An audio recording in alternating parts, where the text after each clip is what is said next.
that nutrient limitation is parameterized. And the idea sort of from this barrel is, sorry, there's things popping up here. Anyway, the idea is from this barrel is whatever that has the lowest level sort of represents that nutrient that's limiting, and that's where the water is flowing out. So from this sort of image, that sort of like nitrogen is the one that sort of sets how high the water level can be. In other words, that nitrogen, the availability of nitrogen would be the limiting nutrient in that ecosystem. And in general, nitrogen, from sort of the work by Toby Terrell and others, I thought to be sort of the most common sort of growth limiting resource in the ocean. And people sort of use sort of ideas like this, where they add nutrients either individually or in combination to a bottle of seawater, and then they see which of these additions sort of stimulates phytoplankton growth.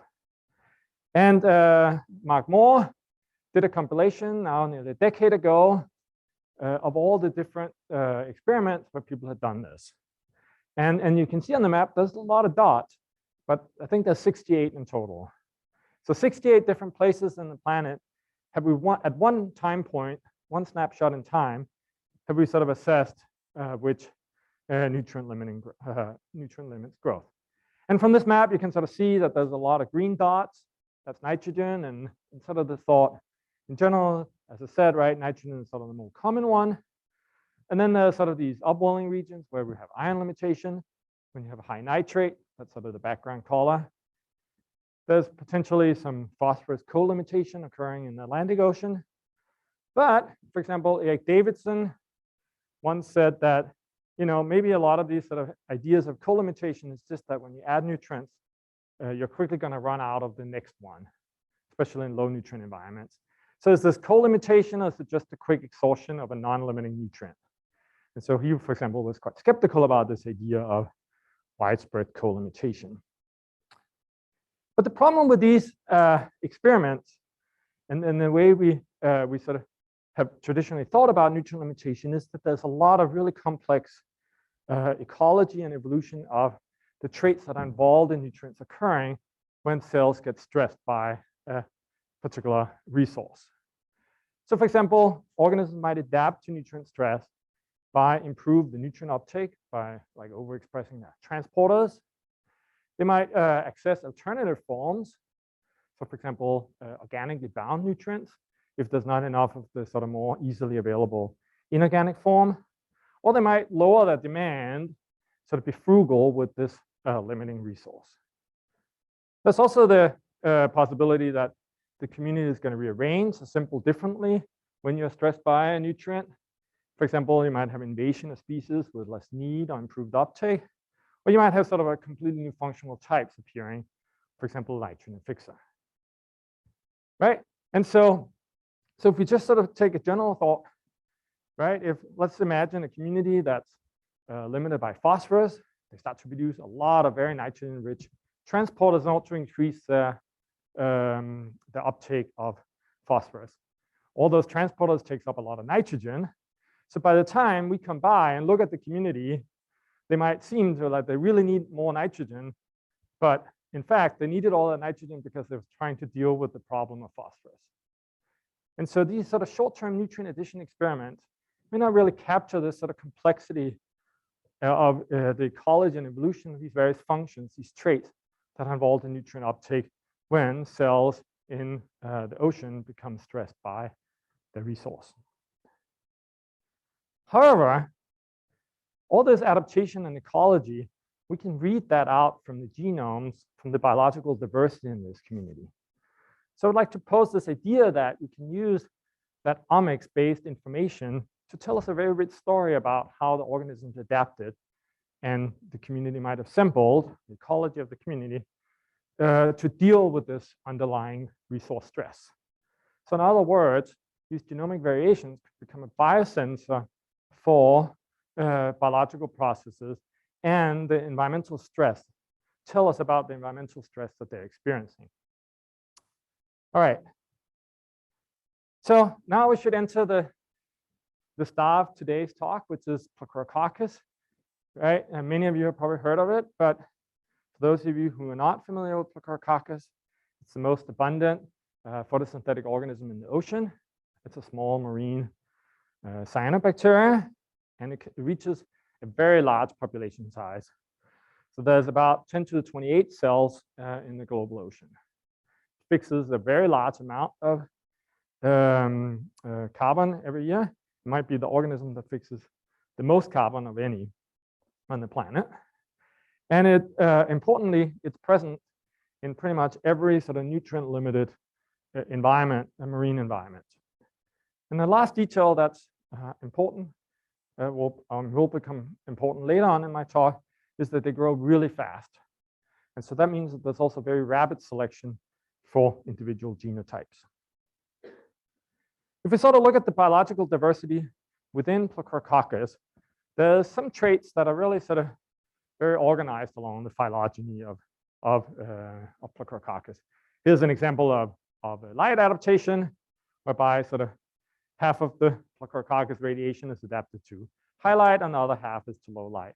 And they sort of position themselves very nicely in the water column, with the highlight adapted near the surface and the low light adapted deeper in the water column. But in addition to this sort of very nice phylogenetic structure of some of the traits, we see sort of within the Prochlorococcus collective a lot of unique genotypes. There's some genes that are sort of shared among all the organisms. These are sort of the core genes involved in DNA replication, ribosomes, etc. But then superimposed on this sort of core genome, there's all these sort of auxiliary genes. And as people, this is like an older study from my postdoc. But if you did that today with like 70 isolates, you would see that the auxiliary genes passing like 40, 50,000 unique genes that sort of are present or absent within sort of individual strains of Prochlorococcus. And so the idea is that within Prochlorococcus, there's enormous gain and loss depending on the local environmental conditions. And there's very strong selection for a cell that has just the right genes that makes it competitive in that particular environment.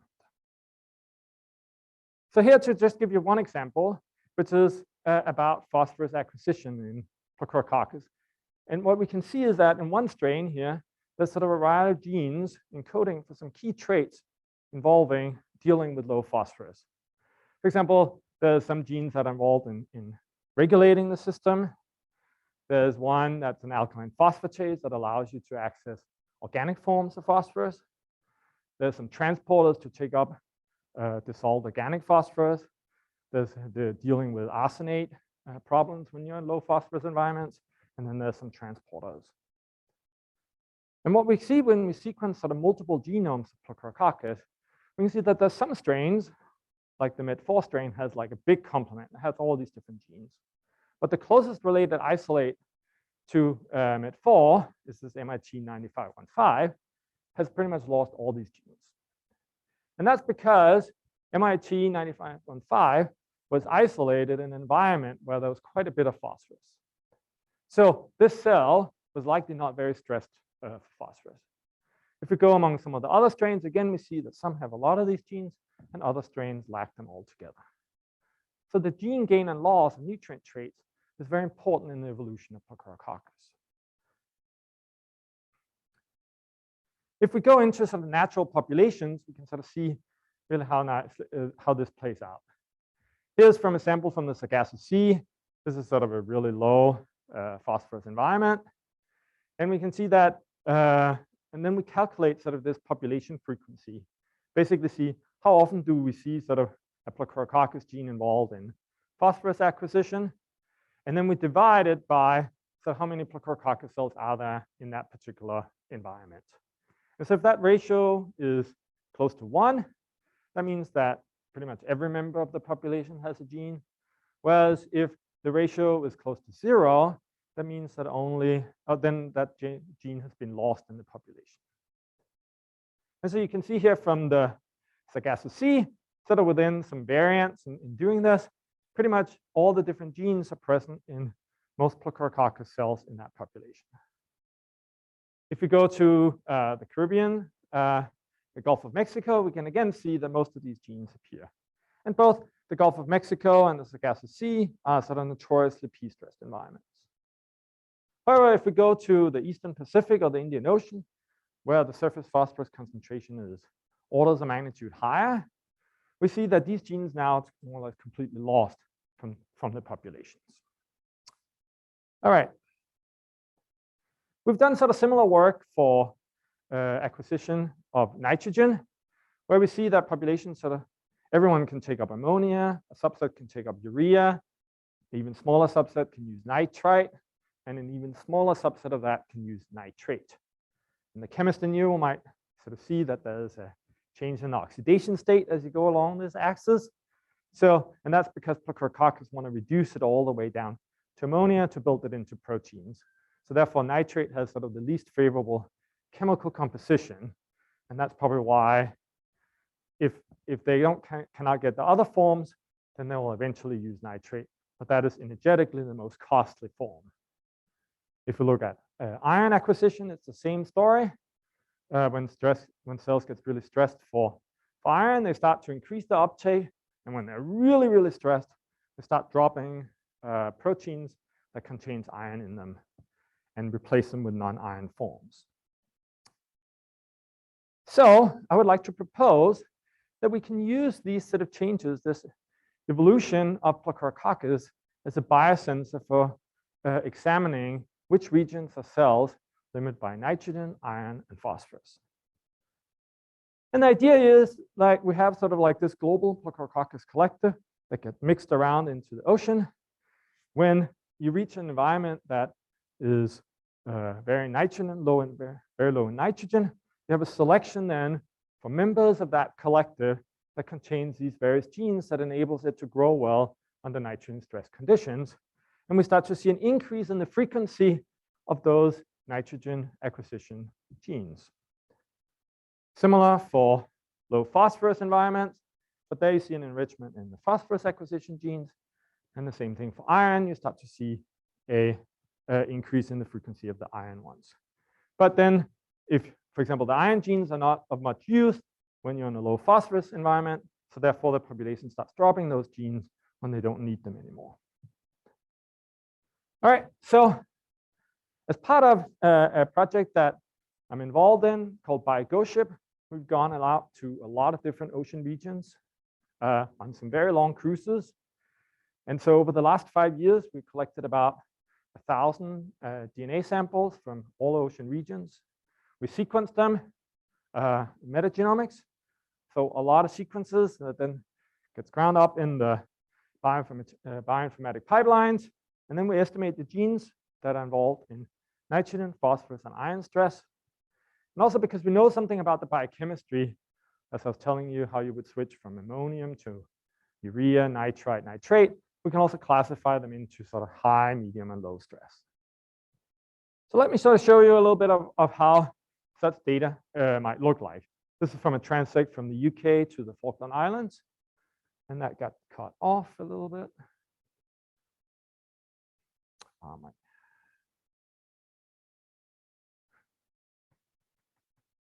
Oh, that's too bad. Well, you can't really see the iron here. My slides got a little messed up in the translation here. Maybe I'll see if we have more luck. Nope, that doesn't look very great. Okay, I'm just going to give that one example here. Okay, so this is an example from a cruise that went from close to California, just at the end of Baja, California, all the way down to the ice edge of Antarctica. And there we did about 200 metagenomes along this transect, and then we quantified these different genes. And here I just wanted to give you an example of genes involved in nitrogen stress. In blue, you have the concentration of nitrate. There's a lot of nitrate in the center near the equator where you have upwelling. So that's why the nitrate concentration goes up there. And then you also have high nitrate as you enter the Southern Ocean close to 40 South.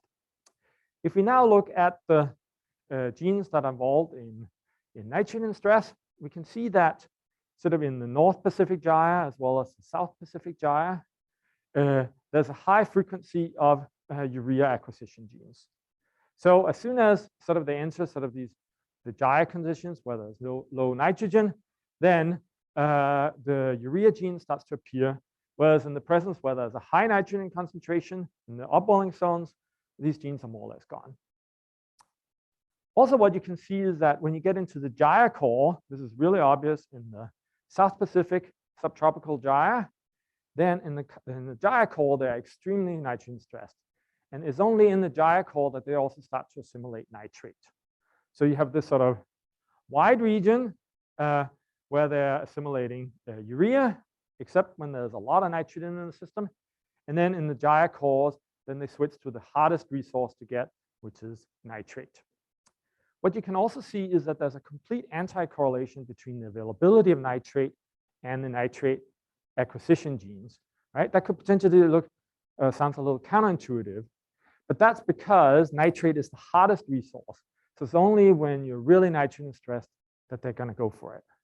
So the presence and absence of these genes are driven by the resource demand, not the resource supply. All right.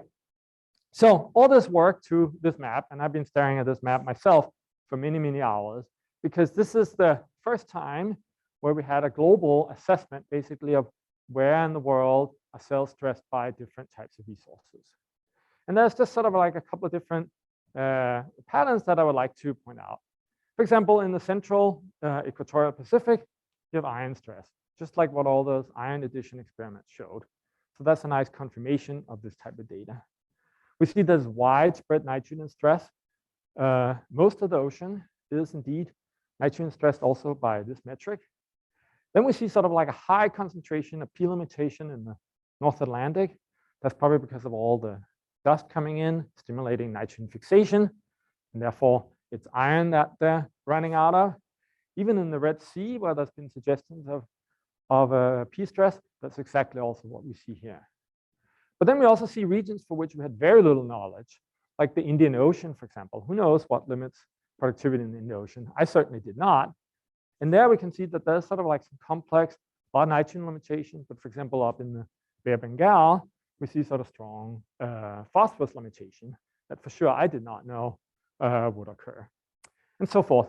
So we get sort of like using these omics traits, we get sort of a very detailed observation for and quantification of the types of nutrient stress that we see in different ocean regions.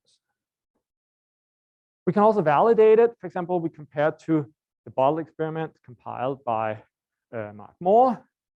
And we can see that in general, we have a pretty good correspondence between when they, in the bottle experiment, suggest either iron, phosphorus, or nitrogen stress, our metagenomic indices for that type of stress significantly higher compared to when bottles do not show it. Another important aspect is that we can compare to the nutrient concentration. In general, you would expect more phosphorus stress at low phosphorus concentration and more nitrogen stress at low nitrogen concentration. And we generally also see that correlation both for phosphate and nitrate. But I think what is interesting is that when you get down to the really low phosphate concentration, we have like a high spread. There's some of those samples with low phosphate that shows barely any phosphorus stress. And then there are some of those samples with low phosphorus that shows a lot of phosphorus stress. And that is because there's an interaction between these different nutrients, right? Even just because phosphorus is low doesn't necessarily mean that they're phosphorus stressed if there's another resource that's even lower. And so by using these metagenomic assessments of what the cells are experiencing in that environment, we can really resolve sort of the fine scale differences in what resources are stressing the cells in that particular environment. So to sort of conclude the first part of my talk is that we can, the traits can be derived from omics measurements, right? I've sort of just assessed it on a very broad scale of the nitrogen, iron, phosphorus limited, and co-limited. But what we also saw was that we can say something about which resources are they trying to access, like nitrate, urea, ammonium, etc. So we can also dive into these metagenomic assessments to get a very detailed understanding of the biology of the cells in these different environments. And basically, we're using the adaptive dynamics of these microbial communities as a biosensor for what environment they are experiencing. The reason why this works is because we have fast growth and selection for cells. So if you are working in a system where this is not occurring, I would not recommend to use genomics. This only works if you have a quick turnover of the community so that the biological diversity in that environment are reflecting the environmental conditions they're experiencing. If the selection occurs on a much longer time scale, right, then you're going to have to integrate the environment over that much longer. That's what's going to match the population. Or if you have very strong dispersal, right, then that would also potentially ruin this type of approach. And in that case, I would recommend to move to other types of omic measurements, like transcriptomics or proteomics. However, the advantage by using metagenomics is that it integrates over maybe a week or so for Prochlorococcus. Whereas even on a daily cycle, there's huge changes in gene expression that you would then have to deal with if you wanted to do other types of omics measurements. So for this particular purpose, metagenomics is very useful. But in other cases, you might want to use other types of omics tools. And so you will have to think about the time scale of change of your environment versus your organism for picking the right omics tools to derive these traits. The last thing I would like to say is that at this point, it costs us about $25 to sequence a population or a community, marine community. So this is also becoming, rapidly becoming a really cheap way, much cheaper than many chemical measurements. I probably pay more if I want somebody to analyze the nutrients for me. And so I think that's also something to keep in mind, that we can actually use these types of techniques on a large scale, including many measurements. Doing metagenomics is not a niche measurement anymore.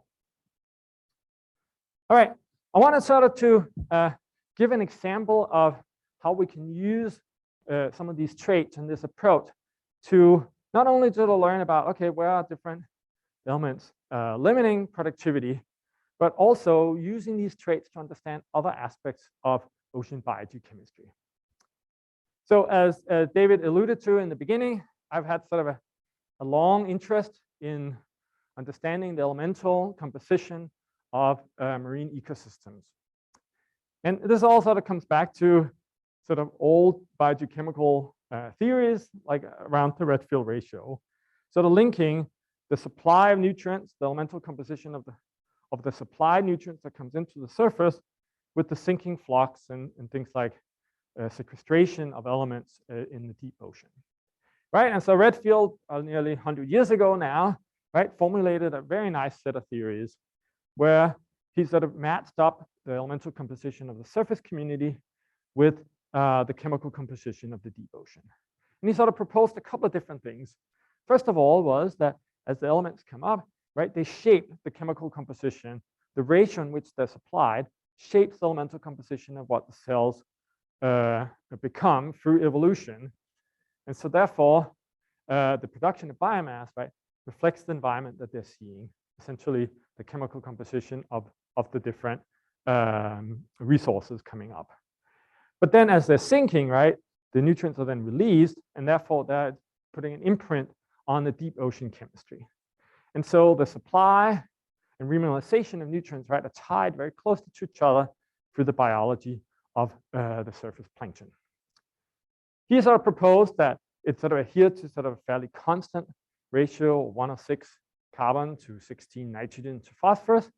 But what we sort of learned over the years is that it's not so simple, right? That there's a lot of sort of chemical variability in cells living in in plankton living in different parts of the ocean. So for example, close to high latitudes, this is just the carbon to phosphorus ratio, is quite below Redfield. It's sort of intermediate in the equatorial zone, and then it's quite high in the oligotrophic gyres in the subtropics. And this data, some of you have probably seen it before, but this was sort of like a good start to sort of think about, okay, well, the zeta entropy of plankton living in the ocean is not constant, but actually shows sort of some systematic biogeography. The problem, though, was that there are a multitude of theories that can explain this sort of latitudinal gradient in zeta entropy. I just sort of listed a few here, but there is a lot of different mechanisms because there's so much going on in terms of biology when you go from the Arctic polar ecosystems towards the equator, right? Temperature changes, nutrient availability changes, biodiversity changes, and of course, they all interact with each other. So just like a couple of weeks ago, I think it was Ben Ward that had another theory for the regulation of zeta entropy. So, and the thing is that these theories all sort of equally well, more or less, describes this observed pattern that I just showed you. So one idea, for example, is that cells requires more ribosomes to maintain translational activity, protein synthesis in low environment. So therefore, they have a low zeta entropy because they have so many ribosomes. There's a nutrient stress idea, which is that cells are frugal with the limiting nutrient. That's why the carbon to nutrient ratios are very high in the sort of subtropical and tropical gyres. Or there's sort of this idea of biodiversity, where a large cell basically contain more nutrients. Sort of when you get small, you have sort of more skin to flesh. Right? And again, as I said, these theories, right, all can explain the observed patterns. And so what I think is really important is that if we go out and do a lot more measurements and also start to assess these traits that we are sort of assuming or proposing are involved in the regulation, then we have the data to sort between these different theories. All right, and so again, as part of biogeochemistry, we attended a variety of different cruises to all the major ocean basins, and we measured zeta entropy from these different samples. All right. And so here's sort of like the general patterns. Again, as you can see on the left, it was quite similar that we have sort of like this mirroring of the two hemispheres and a peak in the oligotrophic regions of CGP, so this meridional pattern. All right. But when you start to sort of zoom in, and this is where maybe the mechanism starts to appear, is that we can see that the peaks, for example, for entropy is somewhat higher in the northern hemisphere than it is in the southern hemisphere. If we look on the other hand at zeta n, that becomes maybe quite apparent that there we see that the zeta n peaks at a substantially higher value in the southern hemisphere than it does in the northern hemisphere. The other thing we can see is that when we get into sort of like really cold environments, so it starts to become sort of nutrient replete around 40 south, but we see that CDP and entropy continues to drop even as we go further and further towards the ice edge of Antarctica. And so if we look at, for example, along a temperature gradient, we can see that it seems like there's a strong temperature gradient that regulates CDP at low temperature, but then it sort of flattens out as we get from the transition to sort of cold, energy-limited ecosystems into sort of warm, nutrient-limited ecosystems, where we see no apparent temperature effect after that. But we see a very large spread in CDP. And so you may wonder, why do I have first to talk about nutrient limitation, now I have a talk about elemental ratios? But this is why I think what the genomic data really becomes powerful, because it can explain the variability of zeta entropy in low nutrient environments. So I want to attract your attention to the panel on the right here, where we can see on the x-axis we have the nutrient supply. So when the value is low, that means a high nutrient supply towards a low nutrient supply. So in general, cells, as you're migrating across the x-axis, sort of increasingly see less and less nutrients. But what we can see is that the CDP then, the reason why there's so much spread in it is because when they are P-stressed, but only when there's very low nutrient supply, then they have a high CDP. When they're sort of co-limited by P and N, then they have an intermediate CP. But when they're limited by N or iron, then their ratio is more or less constant. And so if we had not had these omics measurements to understand the biogeochemistry, or to assess the traits and what they were limited by, then this would just have been like a big spread that we couldn't make any sense out of. But by having the omics measurements, we can identify, okay, these cells are P limited, these cells are N limited, and these cells are iron limited. But what we also learned now is that there's an interaction between the nutrient limitation and the overall supply of nutrients in setting C to N to P. And this turns out to be predicted by Chris Klausmeier now nearly 20 years ago. So he built a fairly simple model to describe the elemental stoichiometry of a cell using two different resources, N and P. And as you sort of increase the nutrient supply, at low nutrient supply, you're very flexible in your C to N to P. But then when you start to grow faster and faster, that sort of cellular flexibility in your elemental composition narrows. And when you're at mu max, so your fastest growth rate, there's only a single biochemical solution that works. And they reach sort of like this, the nose at this point with a singular C to N to P. We also see that with culture experiments, very similar pattern, some variability we can talk about later. When cells grow slow, when they're P and N limited, their C to N to P are very different, but when they grow fast, that flexibility really narrows. And so the idea is that the stoichiometry of plankton ecosystems is regulated by this interaction between which nutrient are you limited by times the sort of overall nutrient supply. When the nutrient supply is very low, you got a lot of flexibility. If you're growing fast, then you have very little flexibility. Okay, so the last thing I wanted to just sort of discuss, so why is this relevant for ocean biogeochemistry? It baked into most Earth system models is this idea that as the ocean heats up and becomes more stratified, the nutrient supply declines to surface plankton communities. As it becomes, as they are experiencing less and less nutrients, we are predicting there will be less biomass to build out of this lower nutrient supply. They're going to grow faster because they're more nutrient stressed, so productivity is going to be depressed. And the export of material and carbon sequestration is also going to decline because the nutrients in times some kind of elemental ratio, like Redfield proportions, is going to give us sort of the maximal amount of carbon export that we ultimately can see in the deep ocean. What I hope to have shown to you is that the plankton community, right, contains a lot of different tools to deal with nutrient limitation. One of the tools is to vary their biomass stoichiometry, meaning that they can build potentially considerably more biomass with the same amount of nutrients coming in from below. They have abilities to switch to alternative resources and thereby be resilient, perhaps, to surface depletion of nutrients. And also the carbon export, if the carbon to nutrient ratio goes up, then you can sort of sustain the same amount of carbon sequestration with less nutrients if your biomass ratio goes up.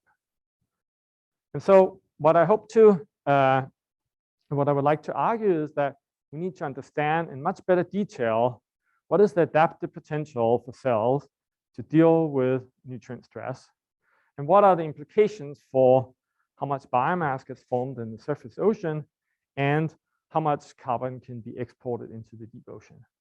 So the traits that I think omics can give us, gives us a big help towards start to address these questions.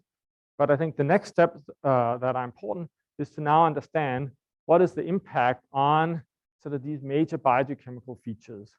And we need to study that in models, and we need to study it by having better observations of, for example, how fast do cells grow in the ocean, and what is the biomass stoichiometry as they sink into the deep ocean.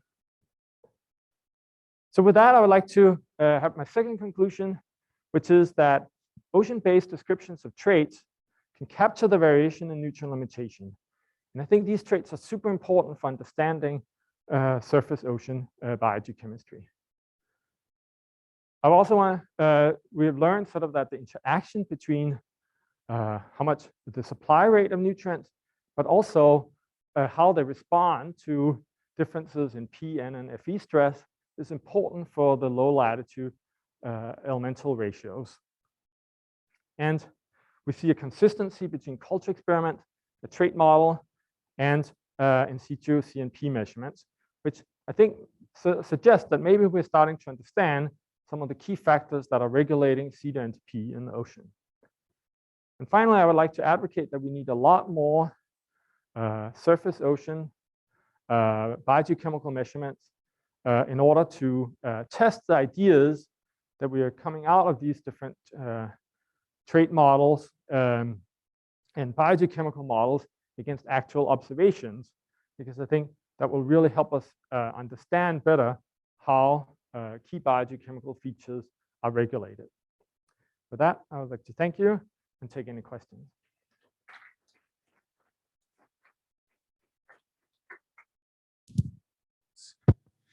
Thank you for that, Adam.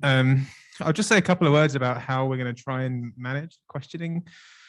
It'd be great to have participation from people in the room as well as on Zoom. We're going to monitor the Zoom. If you have a question and you're remote, please just write your name in the chat, and then we'll call on you. And if you can unmute yourself, we'll be able to hear you in the room.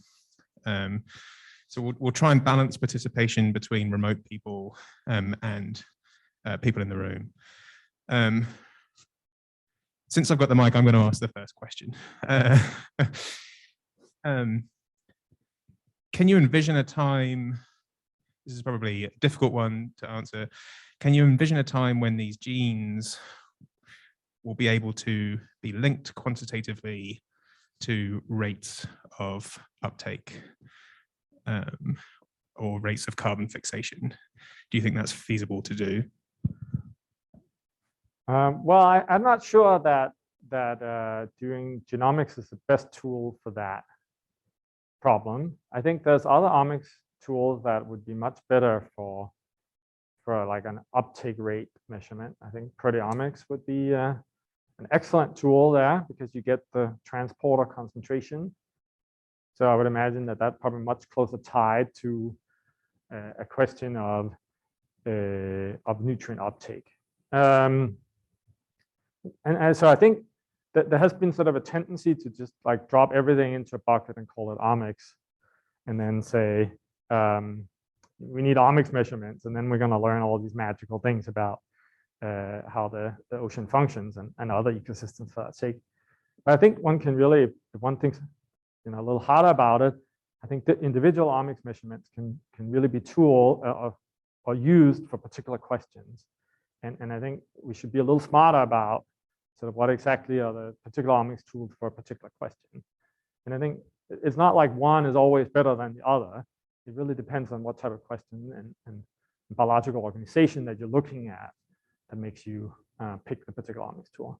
So I think proteomics for that particular purpose would be an excellent tool. Makes sense. Yeah. I had a question about your first part, just mainly if you could just for my edification. So you remember the transect from Baja to the Southern Ocean? So if you were to do reciprocal transplants, so if you took the subtropical cells that are expressing a lot of genes for acquiring nutrients, and then you moved them to a replete area, and then the vice versa, how long would it take them, or how, is it just selection on the existing diversity, or how long does it take for if you did that transplant, how long would it take for the transplanted community to adopt the local gene profile, if you will? So I think baked into that question are some bigger sort of evolutionary eco-evolutionary questions about sort of the role of dispersal, sort of standing stock of sort of low genetic diversity, like of genetic diversity that might get selected for in a particular environment, right? And so if you sort of like took in the bottle, right, you're removing dispersal, Yeah. right? And so the question, so in order for that to work, either you would have to de novo evolve your way into sort of these functions, or there had to be some genotypes with particular alleles that get selected for and then grows up, right?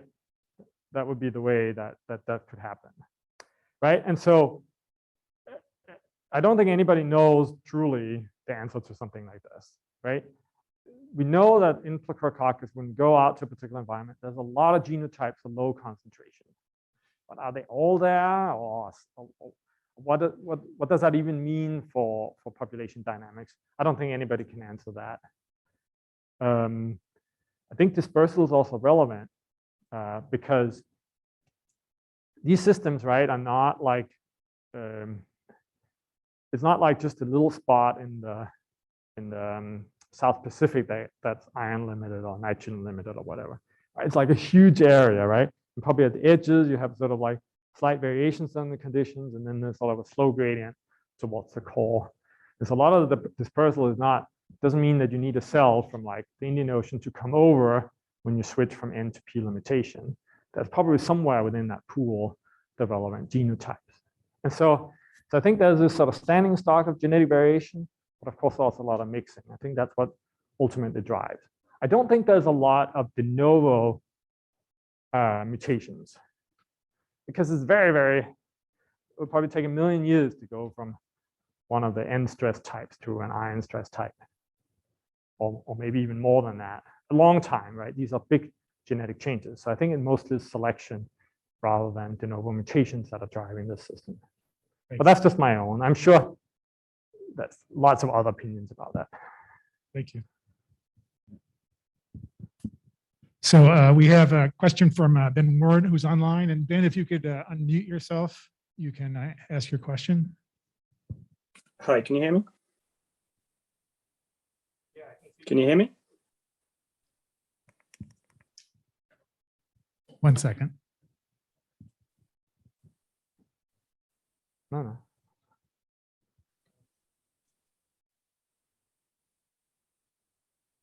Hello?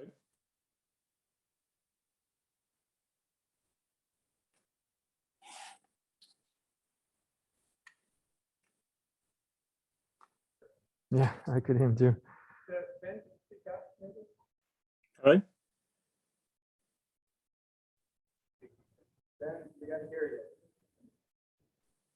Yeah. Can you ask your question? Yeah, can you hear me now?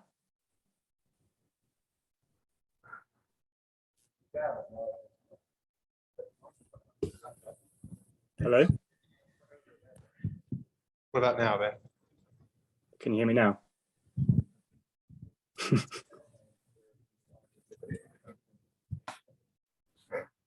Try it now. Hello? No, maybe not. Maybe I'll Well, we do have a remote talk at the end of this with no breaks between now and then. So it's going to be interesting to see if we can get this here. I'll put it in the chat, my question. That sounds good.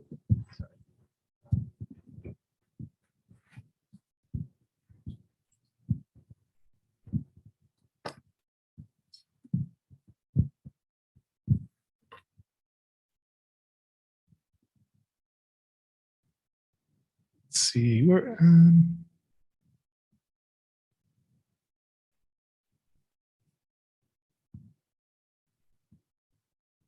Ben, could you put your question in the chat and I can reread it?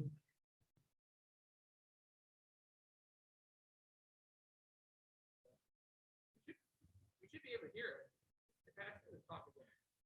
it. Try one more time to talk, Ben. Okay, can you hear me now? Yeah. What? Can anyone hear me? If they can repeat my question. Yeah, we can hear you. We can hear you now. Oh, okay. Yeah, my question was, well, first of all, it's a really nice talk. I really like this sort of functional gene approach. to analysing these sorts of data. You've looked at sort of Prochlorococcus genes over very large scales, which I think would take some of the temporal disequilibrium out of it. But it would be, I'm just wondering if it would work, do you think, in like a time series situation in a highly dynamic environment, whether you could get these same sort of functional expressions in different functional groups, maybe like diatoms or something? Would it work on that sort of temporal successional timescale? Well,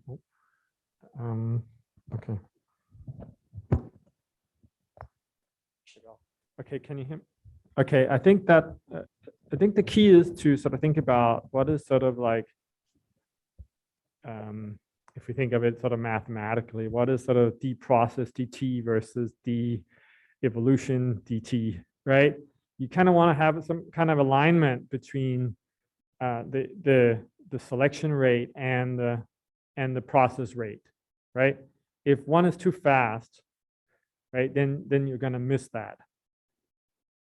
Right, and so if we think of your diatom question, right, and a dynamic environment, right, if it takes a month to sort of select or get sort of an increase in the growth of a different population that's adapted to that particular environment, but you're asking a question of an environmental change that occurs on the time scale of days, right, then you're going to miss the boat, right? But I don't see any reason why it wouldn't work for diatoms per se, right? If sort of the changes in the allele frequencies of the diatom population happens on a time scale for which you're also interested in assessing the background ecosystem function. But so one just needs to be very sort of explicit about what is the time scale of change for your sort of genetic marker versus the time scale change of your ecosystem process. If those two things are aligned, then I would imagine it will work. I'm sure one can find many reasons for not, but I would hope that it will work. Whereas if that's not the case, if they're very, very different in timescales, then it wouldn't work, would be my guess. And so, so diatoms and large phytoplankton, right? I mean, some of them are growing really fast, but for example, in low temperature systems, right, they grow really slow. And so in a sort of a slow growth, cold environment, I wouldn't expect it to work. But imagine that the ecosystem process you're interested in would change too fast. And if it's changing really fast, then I would say, why do genomics and you just do transcriptomics instead? Okay, thank you.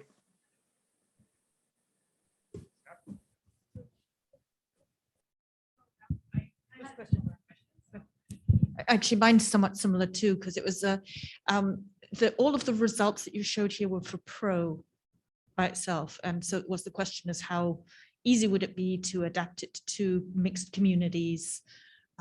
You superimposed on there was a transect of nutrient supply, and you put the Pro things on, and how the Pro gene expressions on. How representative is that of the whole community? Well, do you think this could be scaled up to? I mean, you sort of suggested that it was because Pro is kind of special in having got rid of genes that you could do this so easily. Yeah, so I think first of all, I don't think we know quite as well sort of the adaptive dynamics on large phytoplankton because the genomes are so much harder to sequence, right? We have sort of like some individual markers, but sort of the whole genome sequencing and sort of seeing how that plays out on large spatial temporal scales, I think is something that people are just starting to get to. So that's so then who knows would be the first thing. Well, we tried it on Synechococcus and it works great on Synechococcus too. And also the reason why I sort of transpose from Prochlorococcus to the whole community is because Prochlorococcus is sort of like at least half the community in many of these ecosystems, right? It is like the dominant cell type in many of these low latitude ecosystems. And so yeah, it's just one organism, but it's like the most abundant organism in that ecosystem. And so that's probably why it sort of matches many of the bottle experiments so well, because bottle experiments are probably largely inducing Prochlorococcus. I think I would certainly think that, for example, eukaryotes, it would work great for those. I mean, they also have fast growth and rapid selection, and And people are starting to see on some of the phosphorus genes that some of those are varying among people eukaryote genotypes. So, but it's definitely a goal of ours to start to see if coexisting members show different. I think that will also be really interesting, whether we could imagine a scenario where one subset of the population is limited by one resource, another part of the community is limited by a different resource. That would also be super interesting. I don't think there's particular reasons to believe that is common in these ecosystems, but if it is, right, then we have to change our concept.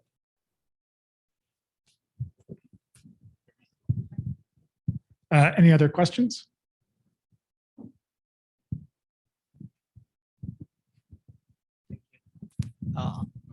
Would it be all right to ask the presenters to show their face for at least once? Thank you. Any other questions? I have the mic, so I'll ask one. So this was all metagenomics in terms of when you're comparing the metagenomics with like incubations. And I'm trying to get an idea for timing. If you were also doing metatranscriptomics instead, could you see shifts faster? In other words, if I were to take an incubation and let's say it was responding to a P limitation, so I had some P, and I've added phosphorus, would you then subsequently see, maybe at a metatranscriptomic level, an expression now for a nitrogen limitation or something else that would come in down the line?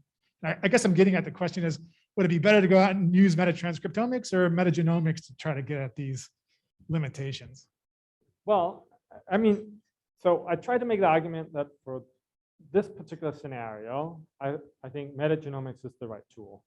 And I can try to explain a little bit why I think some of the other tools is going to run into some problems, right? So in many marine ecosystems, there's enormous diel oscillations in biological processes. And so, for example, so the gene expression profiles vary a ton over a diel cycle. And so if you go out and do a transcriptomic study, a large part of your variance is going to be just what time of day did you sample. And there are some nutrient genes, nutrient acquisition genes, for example, that are only expressed during the daytime, especially the ones that gets powered by ATP or something like that, from photosynthesis or NADH or something like that, photosynthesis, right? And so, so then, if you wanted to do transcriptomics, then you have to deal with that rapid change in expression profiles. The other part with transcriptomics, that's a problem that people have seen in sort of chemostat studies, is that right at the onset, when you get P stress, you see a huge upregulation in the transcripts that are involved in these P stress proteins. But then after a while, the proteins are now being produced, and so the transcript level goes down a lot. So you sort of have an initial spike and then a decline. And so then if you come in and just do a community snapshot, that is really hard to assess. Then were you before or after the spike, or where are you in sort of this process as the cell is regulating? So then you could go to proteomics. That would also be a powerful. First of all, that one of the problems with proteomics is extremely expensive and only a few people can do it. So it would be very hard to do it on sort of a large scale like this. But proteomics has definitely some advantages, but there's lots and lots of proteins that we sort of have an idea on a DNA level that they're sort of reasonably sort of related to things we know. But that's much harder when you go on an amino acid level to completely assign these small peptides to particular proteins. That might work well for some organisms, but there will be lots of peptides where you wouldn't really know what is the origin of this particular peptide. And so I think that's just comes back to then thinking about, okay, we have this palette of omics measurements. Let's think hard about for each of the different applications, which one is going to work the best. And I think each of them have advantages, but also a lot of them have significant disadvantages. And so then it becomes sort of a careful consideration to pick the right one. All right, thank you. Thank you, Adam.